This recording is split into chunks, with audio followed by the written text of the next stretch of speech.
Sveiki, čia Gintarė iš Tavo sveikata LT ir šiandien aš Jums papasakosiu, kokio protarpinio badavimo režimo ir principo galite laikytis, jeigu norite numesti svorio.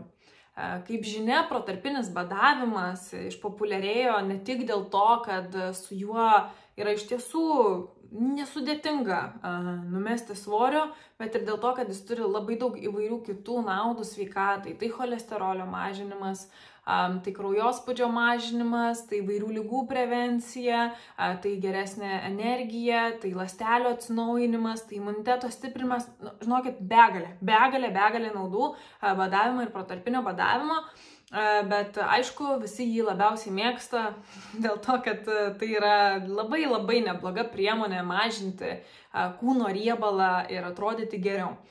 Tai dabar tų protarpinių badavimų yra, šiandien yra tiek daug įvairiausių būdų prikurta ir ten pavadinimų, kas uždeda, kas neuždeda. Tai šiandien aš noriu su jumis pasidalinti principais.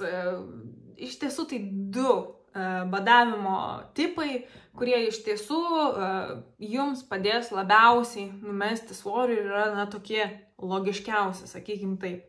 Tai pirmas tipas yra valandinis badavimas, tai yra protarpinis badavimas, ar ne? Dabar kiek laiko turėtumėte badauti, kad tas svoris pradėtų kristi? Tai pirmiausia, ką mes turim suprasti, kad svorio kritimas, ar ne, susideda iš tokių dalykų, kaip gali kristi skysčiai, ar ne, gali mažėti skysčių kiekis ir tada jums kris svoris. Gali kristi svoris dėl to, kad krenta jūsų baltyminė struktūra, tai yra raumenys. O trečias dalykas, tai yra kūno riebalai. Tai dabar, kai kalbam apie svorio metimą ir kalbam apie badavimą, tai mes kalbam ne apie svarstyklių skaičiaus mažėjimą kaip po tokį dalyką, bet mes kalbam apie riebalinės kūno masės mažėjimą. Dabar kodėl svarbu atkreipti į tai dėmesį? Dėl to, kad, pavyzdžiui, jeigu laikotės kalorijų deficito, labai greitai prasimato pirmieji numetimo skaičiai, esam laimingi ir taip toliau, bet labai dažnai kas atsitinka, kad tiesiog nusimetate susikaupusi jūsų kūne vandenį ir iš tikrųjų savo kaip po matmenų per daug nesumažėjote, nors iš tikrųjų tai čia tikslas, ar ne? Na ir su protarpiniu badavimu, kas vyksta, kad protarpinis badavimas, kai laikotės jo iš tikrųjų teisingai nes yra tikrai nemažai niuansų apie protarpinį badavimą ir badavimą, kai kalbam labai daug, bet šiaip protarpinis badavimas, jisai mažina kūno riebalinę masę. Tai kadangi dėl to, kodėl svarbu tai suprasti, tai kad svarstyklėse jums tas greitis, jis negali atrodyti toks labai greitas. Tai pavyzdžiui, žmonės, kurie, tarkim, visiškai nevalgo ir įsijungia jau jų riebalų deginimo energijai principas, o ne gliukozės energijos deginimo, tai per dieną skaičiuojama pagal įvairius tyrimus ir šiaip pagal kaloringumą, riebalų deginimą, žodžiu, nereikia gal žinoti visų niuansų, bet šiaip žmogus gali numesti apie 200–250 gramų riebalų per dieną, jeigu visiškai nieko nevalgo. Tai tokio dalyko, kad kažką darot, kad norėtumėt numesti svorio ir jums, nukrenta 1 kilogramas, tai supraskit, kad tai ne tas kilogramas, tai ne riebalai nukrito nuo jūsų kūno, tai nukrito kiti dalykai, galbūt kartu ir su riebalais, bet ne tik riebalai. Tai labai svarbu tą suprasti ir laikantis protarpinio badavimo, tai turėti kantrybės reikia, nes visi labai greitai norim ir labai lengvų būdų ir labai greitų būdų norim. Bet protarpinis badavimas yra labai efektyvi priemonė, bet jinai reikalauja kantrybės. O kantrybės turėsit, kai žiūrėsit į protarpinį badavimą ne kaip į kažkokią dietos piliulę, o kaip į savo gyvenimo dalį. Tai gerai, čia dabar tokią pamokėlę pravedžiau, bet žodžiu, vienas iš badavimo tipų, ką rekomenduoju, tai yra nuo 18 valandų protarpinio badavimo tarpas. Dabar kodėl nuo 18 valandų? Tai kad pradėtų degti jūsų kūno riebalas, tai jums reikia iš jūsų organizmo sudeginti visą gliukozę, ką turit. Gliukozė tai yra ateinantis dažniausiai dalykas iš įvairių angliavandenių, ką suvalgot. Tai jums reikia, kad jūsų kūnas iš kraujo, iš ląstelių, iš raumenų ir kad iš raumenų išeina gliukozė, tai čia nėra blogai, žinokit, čia iš tikrųjų yra gerai. Ir iš kepenų, žodžiu, kad susidegintų visi susikaupę, ką suvalgėt, ką suvartojot, gliukozės kiekiai. Ir tada, kai organizmas nebeturi gliukozės, ką jis daro, jam reikia energijos, jis sako, aha, ką man dabar daryti, aš dabar nebeturiu gliukozės. Ir antras šaltinis, kur eina jūsų organizmas deginti energiją, tai yra jau tada jūsų kūno riebalai. Tai kada būtent įsijungia tas mygtukas, kai jūsų organizmas sako, gerai, baigęs gliukozę, einu deginti kūno riebalus. Tai dažniausiai tai prasideda nuo 18 valandų. Aišku, jeigu jūs būsit prisivalgę bandelių, picų, kebabų, bulvių ir dar daug ko, tikrai esu mačius ir pati ant savęs, esu tikrai eksperimentavus, žinokit, būna 1,5 dienos galiu nevalgyti ir organizmas vis dar nepradeda deginti kūno riebalų. Tai, sąmoningumo ribose, ar nereikia neprisivalgyti ir tų angliavandenių.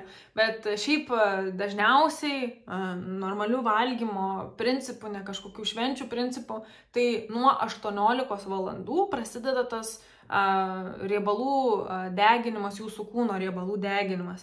Tai ką tai reiškia? Tai kaip jums tada reiktų valgyti? Jūs galit, pavyzdžiui, toks turbūt patogiausias įprastam žmogui režimas yra baigti valgyti 6 valandą ir kitą dieną pavalgyti 12 valandą. Dėl to, kad dažniausiai ryte žmonės neturi apetito ir tą 18 valandų yra lengviausia išlaukti. Dabar ką galit per tas 18 valandų, kai nevalgot, daryti, tai idealiu atveju turėtumėt gerti vandenį, galit mineralinį, žolėlinės arbatas, juodą žalę arbatą ir kavą. Bet kavą ne su visokiais ten sirupais, saldikliais, kremais ir pienais, bet juodą kavą. Tai va ir, aišku, prie šitokio režimo reikia prieiti sklandžiai, bet nuo 18 valandų badavimas yra tas badavimas, kuris yra efektyvesnis ir efektyvus, gal netgi taip galėčiau pasakyti, jeigu norit sumažinti kūno riebalinį sluoksnį šiek tiek greičiau. Dabar antras tipas, tai yra, kaip čia dabar išvertus? Pavadinsiu, nes visi mano mokslai yra anglų kalba, bet pavadinsiu tai alternatyvios dienos badavimu. Nežinau, kaip tiksliai lietuviškai vadinasi, bet sakykim, tai alternatyvios dienos badavimas ir geriausias principas yra 4-3. Dabar ką čia reiškia? Tai reiškia, kad jūs 4 dienas, kas antrą dieną skaičiuojant, ar ne, tai būtų, pavyzdžiui, pirmadienis, trečiadienis, penktadienis ir sekmadienis, ar ne, 4 dienos. Šiomis dienomis jūs valgote normaliai, ne kalorijų deficite, nes labai svarbu yra suvalgyti tokį kalorijų kiekį, kokio jums reikia tam, kad jūsų metabolizmas nesulėtėtų. Tai jūs tas 4 dienas valgote normalų maistą. Aišku, jeigu jūs apsirysite ir visą dieną valgysit vien tik pickės ir McDonald'ą, tai nebus jokio efekto, ne? Bet jeigu valgysite normaliai tas 4 dienas, tai va tas 4 dienas, kas antrą dieną valgote normalų maistą. O dabar tas 3 dienas per savaitę, dėl to ir vadinas 4-3, tai reiškia 4 dienas valgote normaliai, 3 dienas badaujate. Tai dabar antradienį, ketvirtadienį ir šeštadienį, pavyzdžiui, jūs badaujate. Dabar yra 2 badavimo tipai, kuriuos galite rinktis. Vienas iš badavimo tipų, tai yra per dieną suvartoti iki 500 kalorijų. Moterims ir iki 600 kalorijų vyrams. Tai dabar kaip tai gali atrodyti?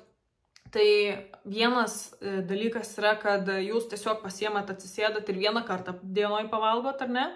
Tai čia turbūt lengviausias ir nereiktų tų kalorijų jau tada skaičiuoti. O jeigu jums labai sunku yra tik vieną kartą valgyti, aišku, galite pradėti nuo 2 kartų valgymo, tą kas antrą dieną ir taip pratintis, ar ne? Bet jeigu norite valgyti dažniau, ir taip, aš turiu klientų, kuriem yra tikrai sunku tik vieną kartą valgyti ir jie sako, Gintarė, ką man daryti.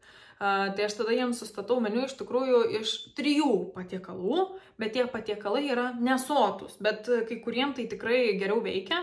Tai dabar tie 3 patiekalai, kas tai gali būti. Tai vienas patiekalas, ką dedu, tai yra paprasti kokteiliukai. Tai pavyzdžiui, ten su kokiu nors nesaldintų migdolų pienu ir čija. Arba ten į pieną įsitrinti kokiu nors tai uogų. Gal šiek tiek kakavos, gal šiek tiek avokado. Nu tai va, vienas valgys, ar ne? Antra, galit sultinuką kažkokį darytis. Antras yra kokia nors tai sriubytė, ar ne?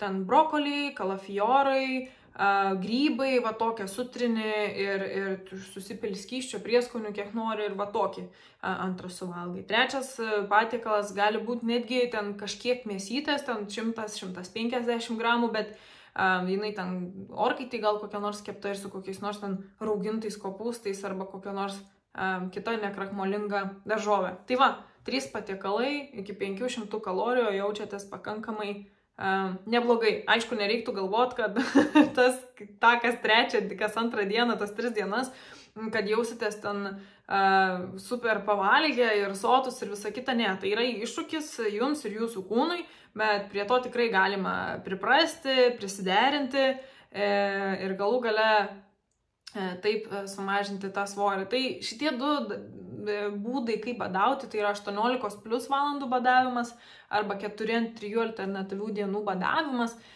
Šitie principai, jie tikrai yra vieni efektingesnių badavimo principų tipažai, labai neblogi ir mano asmeniniai, mano klientų asmeniniai pasiekimai naudojantis šitais būdais, bet ir apskritai mokslininkų, kas daro įvairias studijas, tyrimus, tai šitie tikrai labai pasiteisina. Aišku, ką reiktų suvokti, kad tai neturėtų būti jūsų kasdienybė, tai yra su tuo tikslu, kad numesti svorį. Tai, ką žinau, gal 2 savaitės, gal 3 savaitės per mėnesį pasibandykit tokius dalykus, ar ne, o ten savaitę normaliau valgykit, bet neprisivalgykit. Tai nėra gyvenimo stilius, kurį reikėtų kasdieną turėti, bet po truputėlį jį inkorporuoti ir dažniau panaudoti iki tol, kol pasieksite tą savo idealų svorį. Tai tikiuosi suteikiau naujos informacijos ir naudinga. Krepšiai mėtos ir dalykai, ruošiamės išskristi į Indiją. Įdomu, kaip ten seksis maitintis. Tai va, tiek žinių. Ačiū labai, kad žiūrit, sugrįžtat, pakomentuokit, palaikinkit, spauskit, prenumeruokit. Labai daug reiškia ir gražios jums dienos.